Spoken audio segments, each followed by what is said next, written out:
Good morning, everyone. Good morning, grand rounds. Our speaker today is Dr. Ashton Clayborn. Program is underwritten by an education plan through OSU Medical Center, Graduate Medical Education, and a disclosure statement has been signed and is on file in the GME office.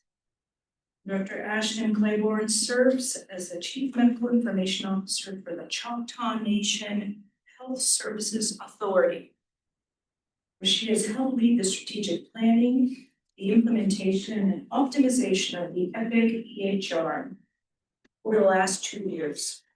Dr. Clayborn graduated from OSU Com and is a board certified family physician with a background in academic medicine and a passion for teaching, quality improvement, public health, and physician well-being.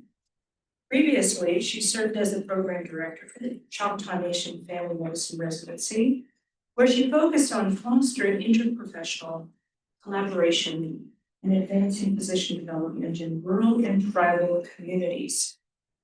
Her work emphasizes aligning health HIT, leadership and culture to reduce burnout, elevate care quality, and create sustainable people-centered systems. Dr. Clayborn balances her work life with home on a small ranch in southeastern Oklahoma. She enjoys traveling to national parks and athletic events with her husband and 4 children. The class CME for today's activity is 3231. That's 3231. Please join me in welcoming Dr. Ashton Clayborn. All right. Thank you all for having me today. It was an early morning. I still live at home, which is close to where I lived when I commuted all this way to go to OSU many years ago, but it is always nice to get to come here in person. So I elected to be here. So I appreciate your presence too. But for those online, thanks for attending. So we gave this lecture title many months ago, and we will be talking about AI and digital tools and some things to keep in mind. But as things have evolved, what I decided might also be helpful is a little bit of background on the specialty of clinical informatics and what it means to be involved in health IT, because I'll tell you a little bit more about my background, but this is certainly not where I thought I would land when I came to medical school at OSU. So let's just get moving.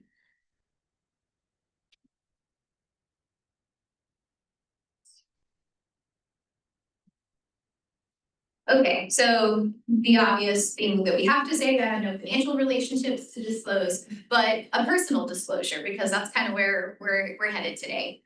I'm osteopathically trained and inclined, and I used to joke that I was born 20 to 50 years too late. When I was in residency, I sort of got in trouble or laughed at because one of my evals of a rotation said that I really appreciated a private practice's highly efficient paper charting system that I visited. And that was me being a little bit snarky about the fact that I liked old school medicine. I liked the way that practice ran. And if we're going to be forced to see more patients, then give us ways to do it efficiently.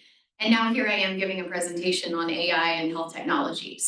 But I say all that to explain that when I applied to medical school, just like so many people who apply to OSU, you look around the room and, some of them, I think most are sincere.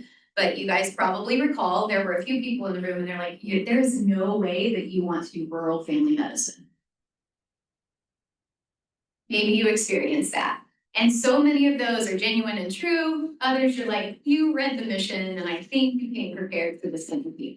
But we know that that's true. We know that that's OSU's mission. And it truly was what I intended to do when I entered medical school. My kids still go to a school that has about 30 in each high school class. I thought I was going to sit on the sidelines of the football field, and when someone was injured, I'd go running down. And then my life evolved, and my parents ended up, one passed of cancer, one was in an accident. I had 4 children, and I realized that there has to be some balance, and sometimes that lifestyle may not contribute to that balance. Now, having said that, sometimes that lifestyle creates the best balance, but I'm here today to kind of talk about that and ways that we can protect that and use technology to contribute back to old school medicine. So I do want us to talk about these new tools that exist and what's on the horizon of medicine, but also think about ways that they can be used to take medicine back to the good old days when we focused on the patient-doctor relationship. I mentioned that I'm board eligible in clinical informatics simply because I just took a test and I don't get results until February. But again, we're going to talk just a little bit about the specialty of clinical informatics because I had absolutely no idea what it was when I interviewed for medical school, no idea what it was when I did family medicine residency, and then I headed into academic medicine. Absolutely loved teaching and loved all the aspects that brought to my career, and had no intention of leaving a program directorship until this opportunity came about. So our health system decided that because we were changing from an ancient EHR system called EHR, it was the old VA system, so some of you may still be exposed to it in some ways, but they wanted a position to help with the change management for the doctors. So they said, we just need somebody who isn't a techie, who can relate to people, help explain why we have to go through these changes, ideally oversee some of the changes and make sure that the technology represents what we need it to keep our health system running smoothly and keep processes running smoothly, keep patients safe. But who wants to deal with Epic? Who wants to deal with computers? And at first I thought, I don't want to deal with Epic and computers, but I think I could be that leader. And there's still teaching involved, there's still quality improvement, there's still data and science, and those were all the pieces of academic medicine that I love. So I saw it as an opportunity for growth and a way to serve our health system in a new way. So just briefly, what is a CMIO? I've kind of already explained that, but the CMIO serves as a liaison between the clinical teams and IT leadership. So we translate clinical needs into digital solutions, and that's, AI's description, of course. But really, I talk between our IT teams and our health teams. If you all have been around OSU long, you might have participated in crucial conversations. And I joke at our institution that my real title is Director of Crucial Conversations. I spend so much time talking with individuals, making them realize that they're on the same page before they think that they're not. We story in our heads, IT is tech, we don't want to work with that, we just want to do medicine, let me focus on medicine, I don't want to have to think about those things. And on the IT side, they're like, I'm just trying to help, I'm trying to give you a product that will serve your business. And so bringing those teams together is a lot of what I do. And sometimes it's just a matter of, on the clinical side, we tend to blame everything on medical students and IT. And so my job is to bring those teams together and serve as a liaison, but most importantly too, to make sure that our technology adoption is responsible and that it supports and not hinders care delivery. So again, not necessarily techie. I was at one point, I would say the furthest thing from techie, although I'm reasonably savvy when I need to figure this out.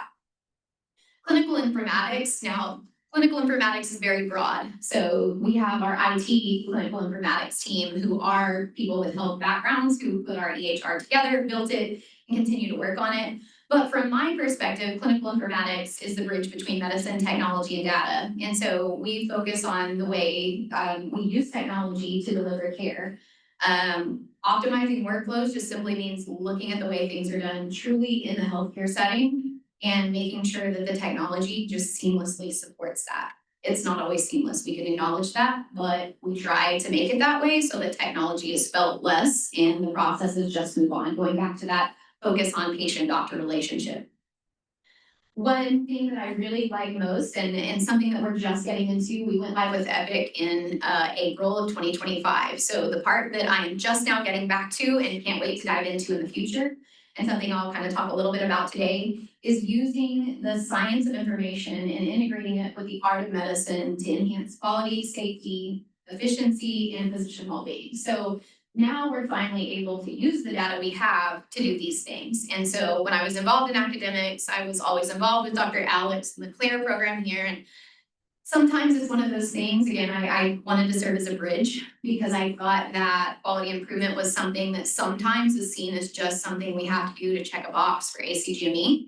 And it can be, but we shouldn't allow it to be that way. We should look for meaningful ways to actually do quality improvement. So if we can use technology and data to find ways to actually make a difference, actually improve things that can be done better, That's what quality improvement should be, not just something that we're doing to check a box because the government or ACGME says we have to. So again, I think of myself as that person that was like, born a little too late. I don't want to do those things just because someone says I want to, or I should. I want to do them because I want to find ways that they can actually make a difference.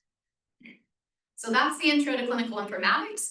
It is a subspecialty now that you can get a board certification in. Again, I'm Family Med Board certified as my primary certification, but it's an up and coming field. As of this year, you do have to have a fellowship if you want to become board certified. You don't need a board certification to work in clinical informatics.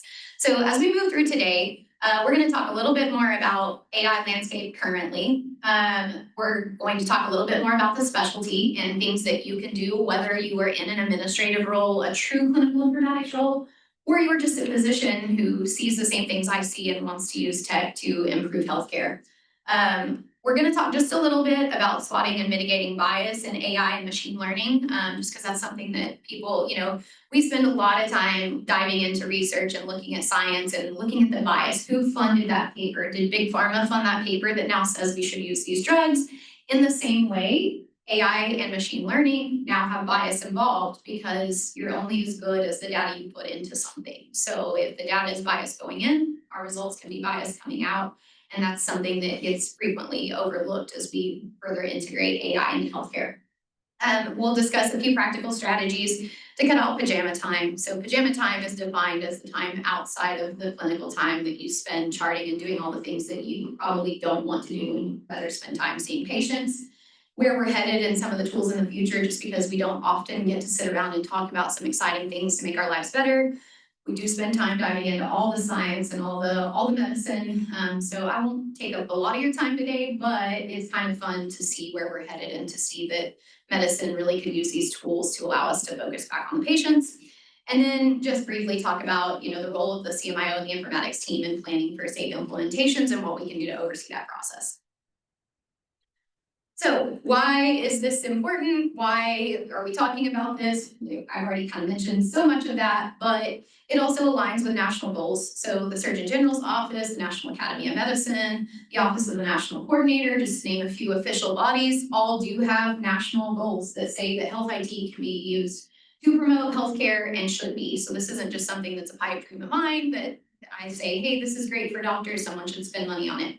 Nationally, there are standards and goals now set for these things. So we actually do have some legislative and organizational support to push things along, which is good. It's not often that people are looking at these things saying, hey, this is a way to make things better for healthcare providers, but in this sense, they can be. We do know with current data, and that continues to evolve, and there's more and more all the time, but we know that AI can reduce administrative burden and support physician well-being, along with other tools too, not just AI. And again, a consideration just because it's OSU's mission and the reason I came to this medical school, but OSU has a mission of serving rural and underserved populations. And we know that those areas, just like they can be food deserts, which is something that affects population health, they can also be tech deserts. And they typically have higher needs, sicker patients and resource constraints, but technology can also push them further along than we've ever been out there, hours from Tulsa in the metropolis. So just a few actual numbers here. We won't spend a lot of time on this, but 1 to 2 hours a day is what's estimated for documentation. And again, this is just kind of a standard number. Before we put AI in our system, we clocked about 22 minutes of time on the daily just for our family medicine physicians outpatient that was completely outside of work hours. 22 minutes, but 22 minutes is actually quite a significant amount of time that should be family time. That is time that was strictly outside of what should have been office hours. That's not even just the time that they spend documenting on patients when they're not with patients. So that is like true pajama time. Now, Epic's definition of pajama time is actually like sleep hours. So I don't really care for their definition because I'm like, pajama time to me is any time that I could be wearing my pajamas outside of the office. So it's when my clinic day ends. So we are looking more at outside of office time rather than just pajama time. But ambient AI and EHR integrations can give some of that time back. one of the companies that we use documents 45% reduction in that, and I think that that's pretty accurate based upon what we're seeing. But it's also important to know that the market is shifting, of course, just from transcription. So we had fluency before we even went to Epic. There's Dragon and other products that you can use just to dictate these days. But the biggest thing now, and even moving beyond where we already are, things are moving ahead of us and we're gonna play catch up. But it's not just note and documentation generation, it's the complete workflow. So that's what we get to talk about on the horizon today, other things that are involved. And I was mostly outpatient. I still take hospital call. So we'll talk about settings just a little bit, but these apply across the board. So we'll talk about, what's coming with review and summarization of charts and what it can pick up on. But more importantly, again, notes are already being generated, but order entry and communication is going to be streamlined too. So those are all exciting things. I'm not here today to advertise for any particular companies, but just to share a few that we researched as we were going through our implementation of ambient listening scribes. So Navla is who we went with. Again, I'm not trying to promote their product. I can explain why if anybody wants to talk after why we chose who we did. Cost is a factor too. But Navla is an AI product that is an ambient AI assistant. The key is note generation. All of these, the three that are the top right-hand corners of Navla, Bridge, and DAX, all of these do integrate directly with Epic.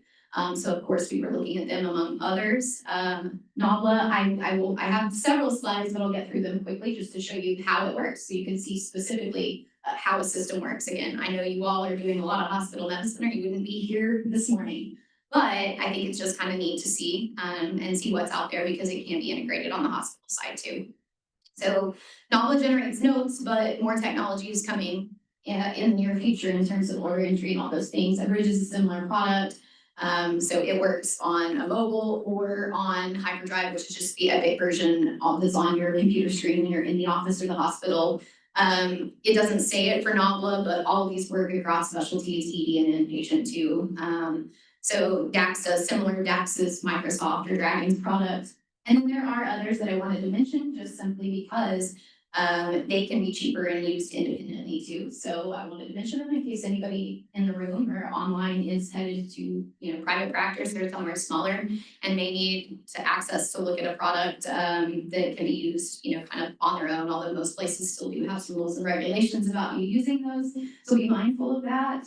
But there are other products out there that aren't these big name brands that you hear of. And like Heidi, for example, has very, very good feedback and is very affordable. So I at least wanted to throw those into the discussion today. Demonstrated early impact, again, reduced documentation per time visit. We've already seen this, fewer after hours minutes, higher visit throughput without extending the day. So this is one of the keys for us. I don't want, my title now sounds administrative, but I still see myself as the physician's liaison. I don't think of myself as the administrator. In fact, if they start talking productivity, I try to kind of back out of those conversations and steer it back toward the idea that my goal is, sure, if we can get more visits in the day by improving other things and maintaining the same quality of care, that's what I want my role as CMIO to be in productivity. Otherwise, if it's just increasing numbers, I took one job and I'm out, I'm gonna go find another one. And I don't mean that against my organization, it's just where my focus is. I'm still a physician, I still care about the patients and the quality of care. So if we can see more patients providing them the same quality by simply improving the technology and the tools that doctors have, great, we've been successful. Otherwise, our focus is on the wrong thing.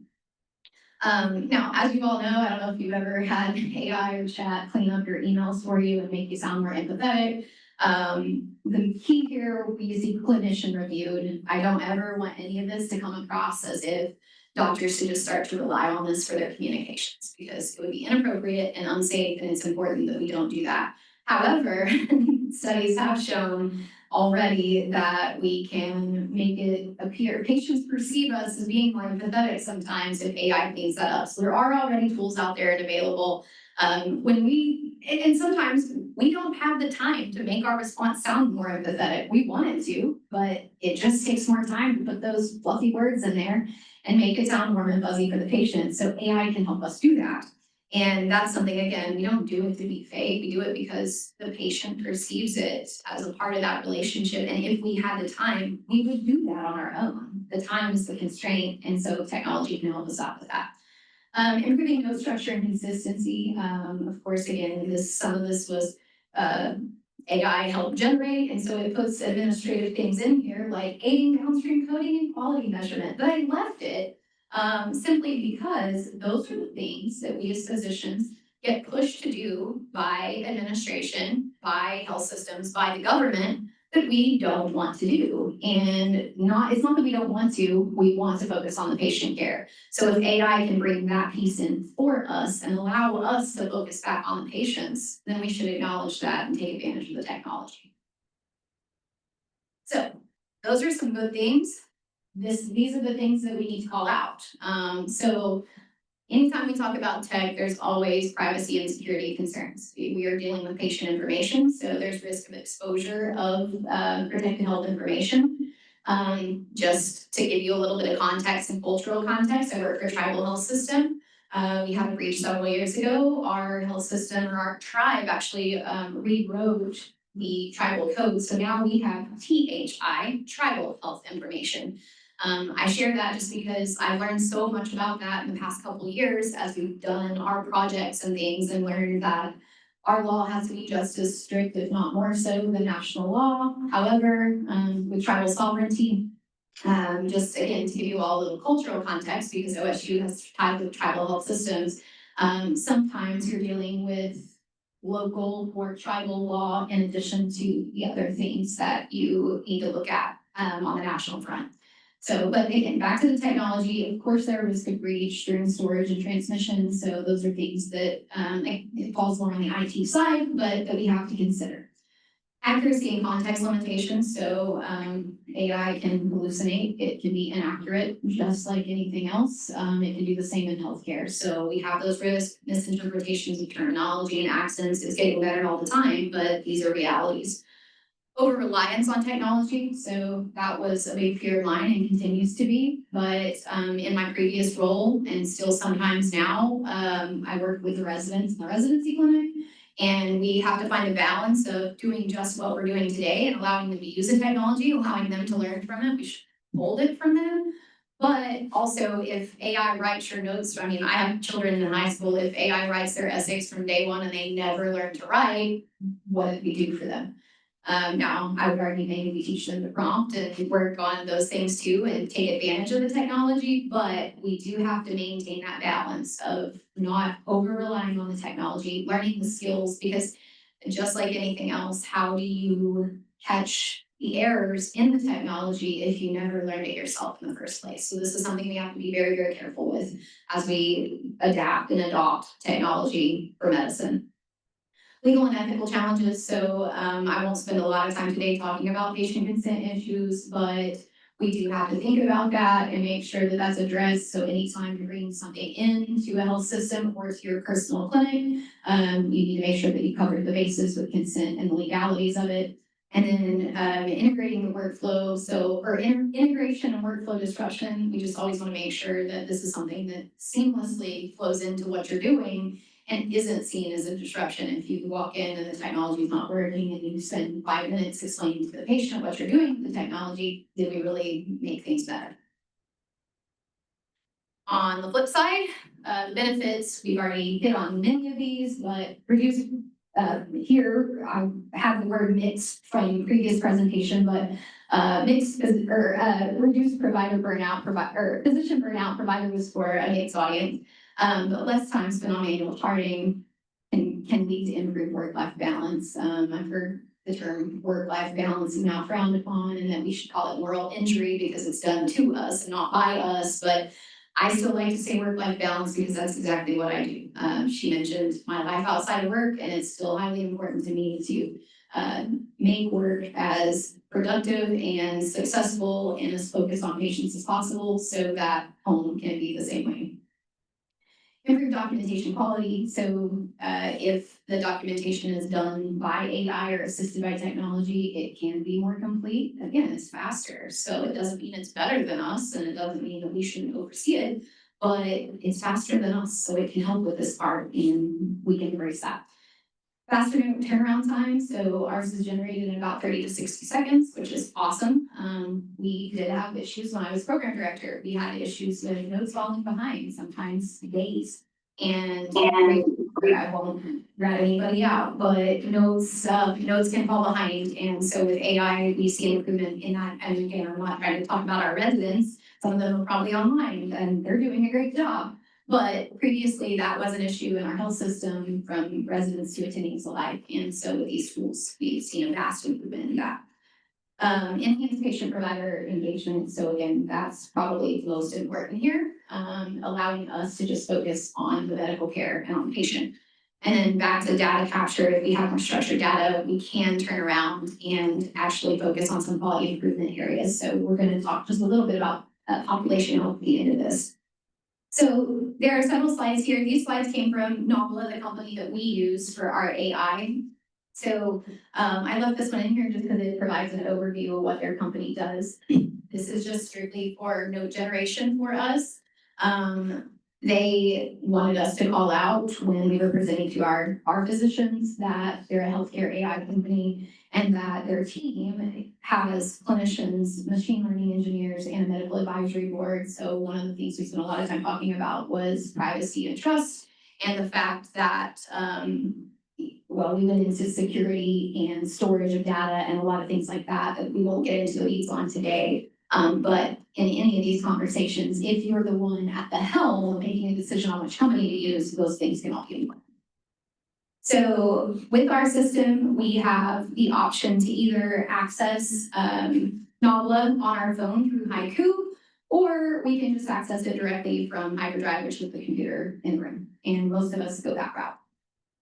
So what happens, and again, I'm just covering this quickly, just so you see how this actually works for us in our health system. I'm not gonna harp on it today, but if anybody wants to talk afterward, I will be more than happy to go into detail, answer questions about the system we're using, and just talk in more depth. I just wanted to provide an overview today of how this works. So we open up the patient's chart. There is a tab that says Novella, and you can see that there on the slide. Once we open that patient chart, of course, can review it like always, but then go to Novella, you click Start Encounter. It then pops up on your phone. You take the phone into the room, verbally consent the patient because we've elected as a health system to put it both in our general consent, but also just tell the patient. That's not required, but we do. And then push Start Encounter if the patient agrees. They all do for the most part. And as we're talking, and again, a demo would be really cool, but I assume that we wouldn't have time for all of that today. But it talks, it sorts out what is clinical, what's not. If I go on a sidebar about my son's football game last Saturday and ask the patient, how many fish they caught when they were at the pond, because that's what you do in rural healthcare, it picks up on that. It might throw a little piece of that into their social history, but for the most part, it excludes that from the note and focuses on medicine, which is really cool. Once you complete that encounter, you click generate note, and within 30 to 60 seconds, there's a note in the chart. We export that note, but it can be edited. So obviously, it's not just going to save the note. You can edit it within Novella before even exporting it to Epic. And then within Epic, you still have the opportunity to edit it before you sign it. Just again to point out what options are available in the technology. You have options for formatting the notes. So if you're somebody that likes to write in paragraphs, that's an option versus a split problem list or even a split HPI that is listed by heading. You can kind of sort those out ahead of time, and you can update settings in the system to make your notes the way that you like them to be done. So that's pretty cool. And then just a few other options that we have. Just quickly, we can have it generate patient instructions. They're written at a 4th grade level. So just like AI can generate many other things, it can do that for us. It can do it in other languages. It doesn't do it in Choctaw. I work for Choctaw Nation, so I guess that's a slight disappointment, although there aren't that many Choctaw speakers anymore. But it can generate in other languages. It also, we are not fully utilizing this piece yet, but you do have the option for it to suggest visit diagnoses based upon the content of the encounter. So that is available. You can, of course, just like the note, remove and edit those before signing. So again, this is just to show you a little bit about how it works. It picks up certain pieces. So if someone said, well, I like it, but I only wanted to do my HPI, they can just use that smart phrase and integrate it into their Epic note, which is also pretty cool. Or if they only want to use it for their assessment plan or only for patient instructions, they can use pieces of it, or they can use a template that's built out of all of these. And then something, again, cool that we just implemented a few months ago. So we're working on bringing this piece in, and it kind of goes back to what's on the horizon. As of right now, Epic has what's called diagnosis aware notes, and other EHRs do too. But of course, we're an Epic system, so you'll hear me talk more about that. I try to kind of generalize where I could.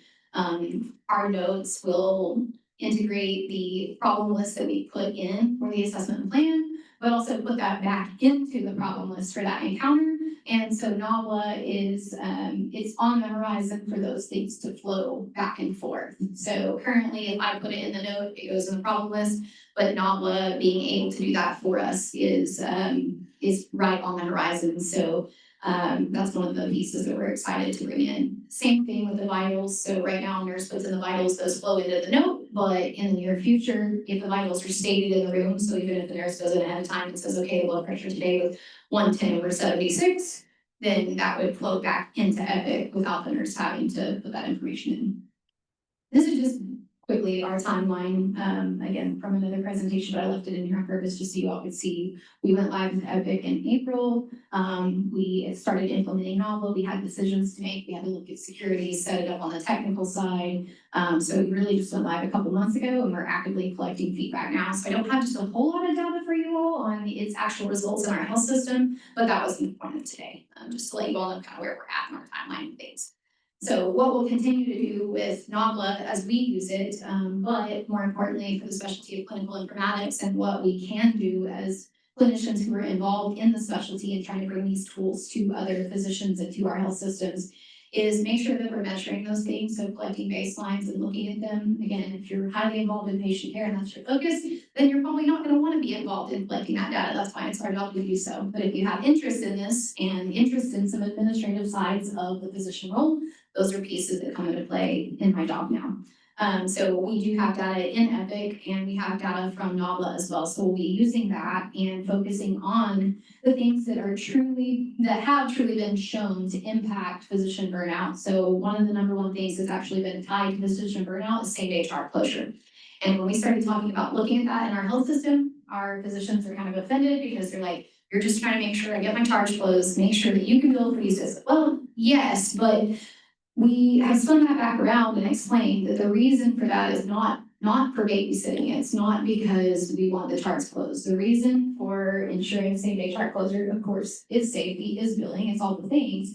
But most importantly, if your charts are closed same day, you're not carrying that mental burden home with you. So if we can increase same-day chart closures, we have made a system that has allowed you to do that and to leave your work at work. And again, as a physician, I feel bad saying leave work at work because it is so important to balance and to know that medicine can't stay in the four walls of the hospital, but the mental burden that can be closed out by just simply having an efficient system that allows us to leave notes done at work can be important in reducing burnout. So what's on the horizon? So these are things that I wish I could just do, an entire presentation and just sit around and talk all day about how technology, I think, is going to help us put medicine back to where I would like to see it in the future. But these are the things that are on the horizon. Went to an Epic conference. I've been with NAWA and these other companies and see what's coming. And honestly, I'm just excited to even waste a few minutes of your time today telling you about it because I want doctors to get to focus on patients. So very soon, order entry will be, it's like, I'm not going to say it right now because she will hear me and know who I'm talking to and then start probably recording what I say. But if I say, hey, so-and-so on my phone can do just about anything I want it to do. It can set me a reminder, it can do all the things. Why is medicine not already there? And so there are things like Hey Epic, but it's not as advanced as what you would think and what we would hope. And I say that out of last year, it wasn't. But it is definitely on the near horizon for us to be able to just talk with a patient during the encounter hey, you're diabetic, you're due for your foot exam, I'm gonna get that ordered for you today. And by simply having that conversation, those orders show up in the system for me to sign at the end of the visit. Those things are the things that I'm really excited about, because that will take the burden and the clicks off of us. So, and that's, I just mentioned one, but labs, imaging, and all of that, but then safety checks in place too, to make sure that we're not forgetting things, that things are ordered appropriately. So there's that side of it too. Ambient chart review, I'm probably just as excited, if not more so, about that. So the systems can look at what's been done in the last interval since the patient was seen, but also historically, and kind of review the whole chart for you. Again, we can't completely just rely on the technology, but there's human error too. We miss things. So the idea that we can put humans and tech together to capture things in the chart and do a complete chart review so that things don't get missed.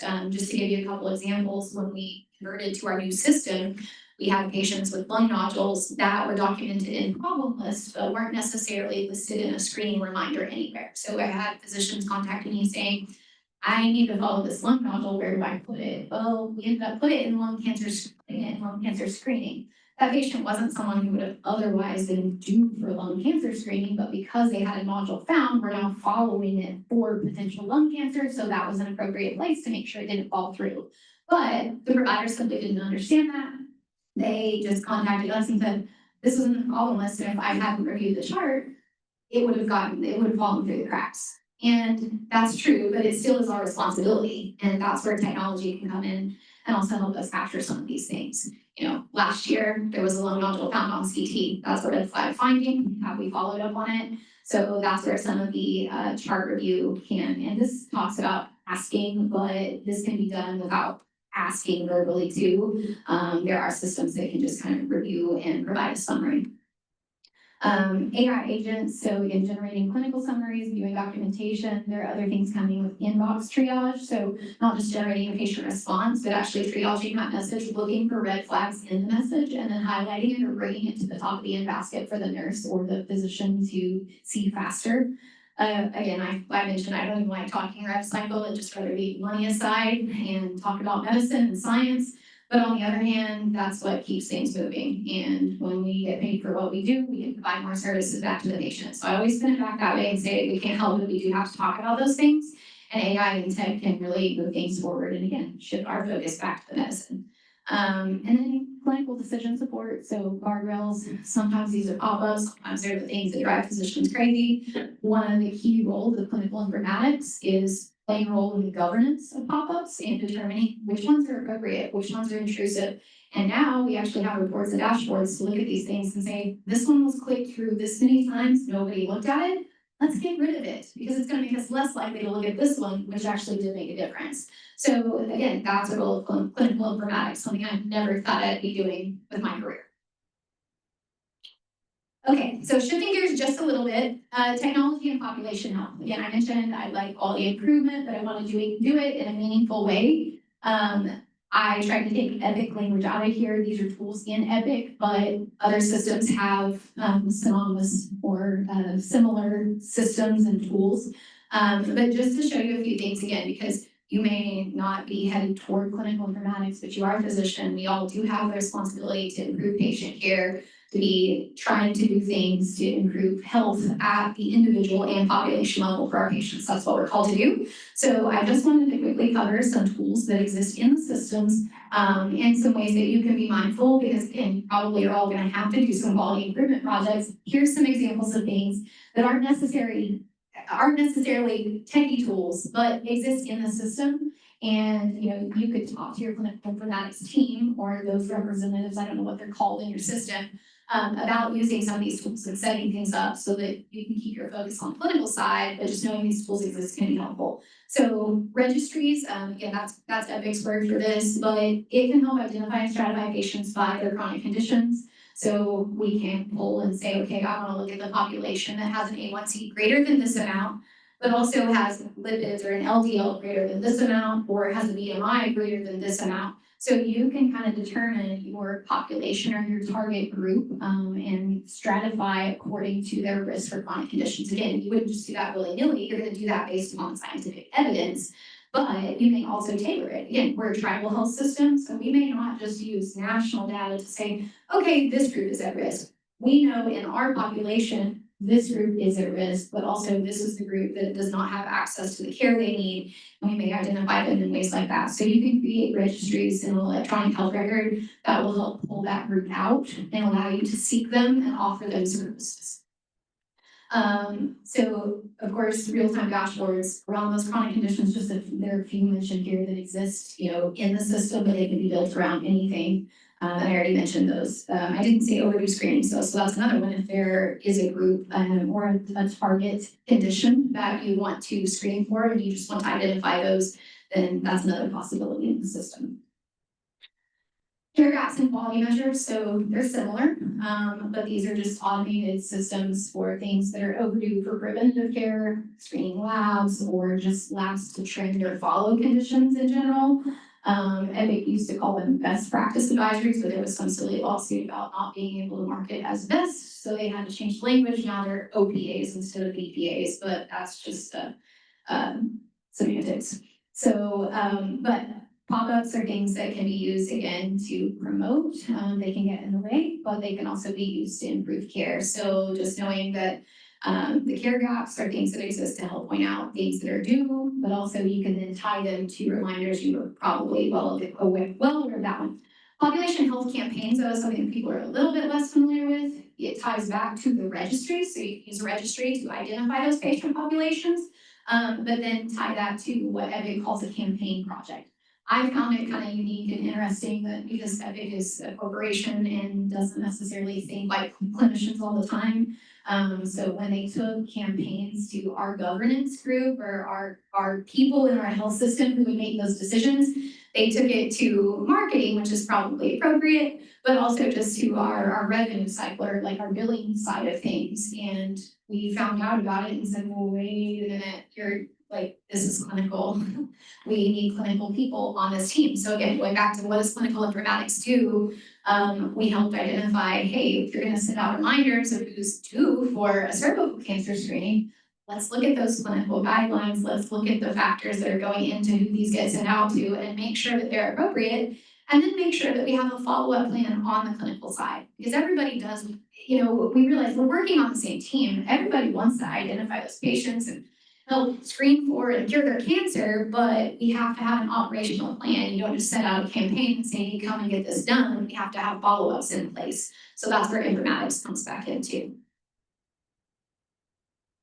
Risk stratification and predictive models, we kind of talked about that with the registries, but on the inpatient side, that can be done with readmissions. It can be done with other risk factors. I would like to see us build even more when it comes to heart disease, but I know nationwide, we're still identifying exactly what it is. If you all have seen the wheel, are eggs good or bad? Cholesterol, that's changed, 10 times in the past 20 years. So what is it that's really going to help predict what causes death in our population? The science is always going to be evolving, but as the science evolves, we can use that data to input the system and help to identify these patients.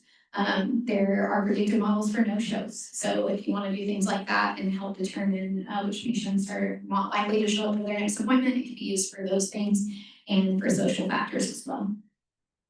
And then slicer dicer analytics, again, that's an Epic word, but every system has their analytics system. So when you're looking at information and when you're doing your quality improvement projects, and you just want to be able to look at information. In our old system, we didn't even have access to do that. If we wanted to run numbers, we had to ask for them. So our team just now knows that there are self-service, and for the most part, you can build these reports and look at things yourself. If you have reasonable understanding, you can also ask ChatGPT in Slicer Dicer, how would I run a report for this? Give me the parameters and help me set them. And of course, run it by the team and make sure you got it right. But so often when people come to me for the first pass, the first thing I do if I don't know the answer is just that, and then I go from there just to save our team a little time. So just last few words on IT security and privacy. I kind of already mentioned these things, but there are certain services that are in the cloud versus on premises. And just depending upon the product, is it hosted by the company or is it something that your IT team deals more with? Is it, are these AI products or other tools that we're talking about something that's already integrated into your EHR? Is that something that has to be done? Does it come from Epic or from your company, or is it a third party? And then if it's a third party, is it on the mobile, on the desktop, both? Those are just all things to think about from the tech side.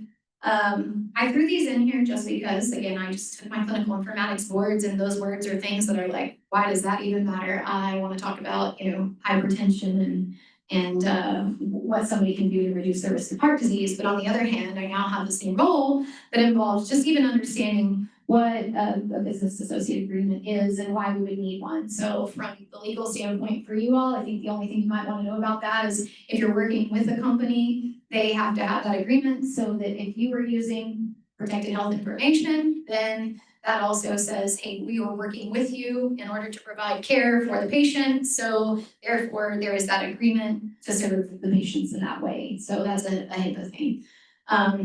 Encryption, in-transit and at rest, and streaming safeguards. Again, these are IT things to think about. And we have docs that we're kind of picking up some IT products and just taking them in the room and using them. This slide is just to say there are things on the other side of it. You can't just, take your phone in a room and use it with a patient with one of these products. There are definitely things and legal things that we have to think about. And as physicians, we have to protect ourselves and protect our license. So this slide is just strictly to remind you that there definitely is a bigger technological side of this. If you don't want to think about it, that's fine. Just know that there are people in your health system who can probably help you out with that. The next one is access control. So single sign-on device security, device management is NVM. Least privilege just refers to the fact that nobody should have access to more than they need to do their job. And then audit, logging, and retention. The systems are so good these days about looking at things. So we found that when someone makes an error in our system, it's now hard for them to blame anybody else. We can actually just go in and look and say, oh, this was done this day by this person, and this is who made this change. It's a little scary to think about, but typically it's not on the medical legal side. It's more just on the, hey, how did this get done? Because we're in a new system. But it is nice sometimes that audit logs exist to protect both us and the patients too. And then recording storage policies, opt-in and out workflows, patient consent. Again, I said we wouldn't focus on that today, but just knowing that all those things have to be addressed before you can just throw this technology into the clinical setting. As far as recording and storage goes, I can tell you that NAVLA is like 14 days. That's one of the most common questions we get is like, how long is that information stored? It lives in the cloud for 14 days. It's not actually accessible. So like, I can't go and listen to the recording. I can get the transcript, but not the recording. And then after 14 days, it's wiped. So that's one thing that our patients and the health system and our legal team all wanted to know. Other systems are similar, but NAVLA had one of the shorter ones. You can also decide, but most of the time, that is almost all the time, it is not even allowed, or you wouldn't want it to become a part of the medical record or the legal medical record. Because think about it as a clinician, I don't want every visit I ever do from now on to be a recorded verbal encounter. That's not the purpose of these tools, and shifting in that direction, I think, would be a poor transition for physicians. It would put us at increased legal risk. Not saying that we're doing things wrong that we don't want recorded, but again, we're trying to use technology that keep the focus on medicine the way it has been, not add legal concerns and problems into the picture. And I mentioned this at the beginning, but just throwing it back in at the end here, sources of bias. So all of these products have been designed or trained with existing data. So like NAVLA doesn't use our data to improve it for our patient population. You think, why not? That would be great. Well, in some ways, yes, but in other ways, it would introduce privacy risk to our system. And so most are designed based upon existing data. So all I ask today is that you be mindful of that and think about ways to mitigate that risk, but also just be aware of it. So if you're taking care of a minority population, a tribal population, a rural population, that data might not have trained the system on that population. If they were underrepresented in the original data set, they're going to be underrepresented in the results. Most of the time, probably doesn't matter, but just know that it exists. And then I think this is the last slide, but what's the informatics role in all of this? Just circling back to, I thought it was going to be small town family medicine on football sidelines, and here I am now talking about all this. But where I see my role in the future, and anyone who's interested in clinical informatics in making a difference in the future of healthcare with these things, is making sure that EHRs and our workflows are analyzed in a way that allows us to function seamlessly. But also, it's important to know that it's kind of my job to collect data on these things so that I can present that back to my health system and advocate for more use of this. So again, you might not have any interest in that part, you just want to use the tools to make your clinical practice better, that's awesome. On the other hand, I didn't know that a career like this would even be an option. So if you have any interest in that, I'm happy to talk about it and the ways that we can use these things, but also use the data to try to improve the lives of our colleagues. So we will collaborate with that information, our finance teams, our strategy teams. So again, kind of a unique role in administrative medicine that I wanted to present to you all today. And then on the more technical side, of course, we talked about security, compliance, privacy. That tends to be more of our tech team, but it's my job just to make sure that everyone is communicating.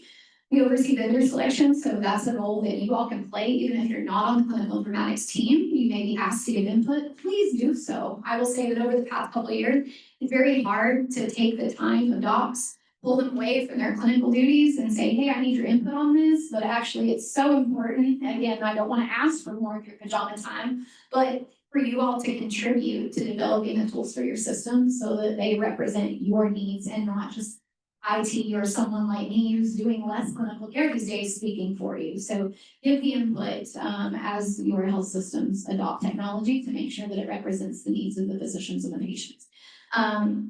The informatics team role is also to communicate the line. So I mentioned earlier, director of crucial conversations, explaining why we're doing what we're doing and why the tools can better help physicians and patients, not just because it's something the health system said we're going to do. We play a big role in coordination of education training, and then of course just providing continuous feedback. So I once read that feedback was like guiding a rocket, and just making sure that each little step of the way is going so that you don't get to the end and miss the target big. And that's what we're trying to do as an informatics team as we continue to implement more and more tech into our system and use it to better serve patients. So I think there's a few references if you want, but no one ever does. They're on the slide if you'd like to look back with small print. But otherwise, I will stop there. I'll be here for just a minute, but I'll stick around afterwards if anybody has any questions or wants to have anything to say. Appreciate your time.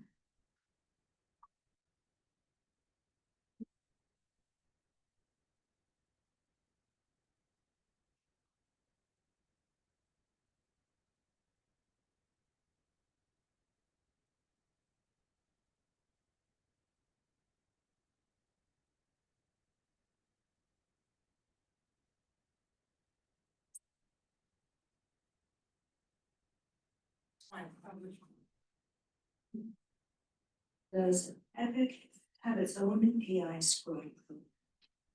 As of right now, Epic does not have its own AI scribe. So we actually asked them that question because they have an entire AI suite and they have more and more products coming down the line. And so we were trying to decide before we committed to a contract with the company we're using. And they do not currently have their own AI scribe. I think that they will eventually, but right now they're still referring to third parties for scribes.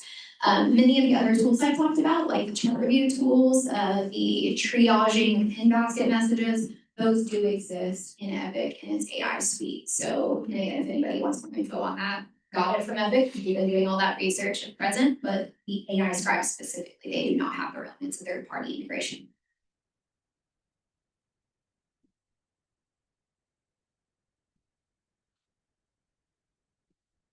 Dr. Clayborn.